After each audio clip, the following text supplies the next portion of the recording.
अरे संकेतून का हो हे कटिंग म्हटलं आपली अर्धीच आहे समजा हे पुरी जर असते तर मग पुरे पैसे दिले असते. पण आता हे पॉलिसी म्हटलं अर्धच लावा लागते, कमी अर्ध लागते तर मग याचे अर्धे पैसे घ्यायचा ना. नाही असं कसं जमीन बा कहून ते कटिंग ते कटिंग रेट तो रे. अरे काय रे बा हे? मला तुम्ही सांगा आता त्यानं ते हा.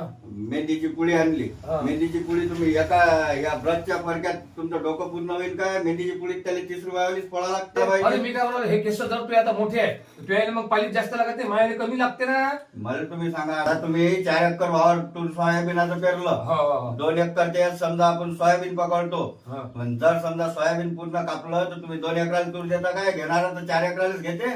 पण हे पॉलिसन हे अलग अलग आहे त्याचा नेता तुम्ही काही संबंध जुळून राहिले का मला बाबा? तुम्ही सांगा तिथं इथं त्याले 10 मिनिटं थोडी लागतात तुम्हाला. केस कमी उलट केस कमी आहे तर इकडून कट लावू दे तिकडून कट लावू दे उलट अर्ध्या घंट्याचा 1.5 घंटा लागते.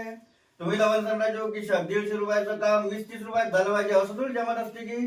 तुम्ही कुठेही आले की तुमचा तिला भावच असते का रे बा हे कितीचं देतं ते कितीचं देतं. अरे बा नाही केलं ते पुती यायचं. नाही या असे लोक पहिलेच विचार केला दरवाजाच्या बाहेर आणि एवढा भाव आहे गड्या नाही तर करतो नाही तर मग येत अंदर नाही तर मग करत नको. अबे गिरीकले का तुमची ते तुम्ही गिरेक सोबत असे वागण्याला कमी जास्त करून करायला पाहिजे हे. अरे बाबा आता गिराईक कोणत्याच गिराईकाला तो भावने विचारत आम्ही इथंच असतो बसलेलो पण आता तुमच्यासारखे गिराईक आले विचारायच लागते तुम्ही तिच्या अरे बा पालटाना. डोकं दुखी गिरे काय ते. तुम्ही त्या तिकडे दुकानात जाता तिथं तरी तुमची कटिंग सारखी होते काय? तिथंही तुमचा भावच याला आवाज दे त्याला आवाज दे का रे बा हे कसं इथं तिथं 30 रुपये इथं 20 रुपये घेत नाही असं थोडी जमत असं. असं करता करता काही प्रॉपर्टी तुम्ही बांधून देणार नाही आहे. शेवटी लाखो रुपयाची प्रॉपर्टी इथं एक कलदार बांधून सोडूनच द्यावं लागते. बरोबर त्या मामी हारला बा तुम्हाला म्हणून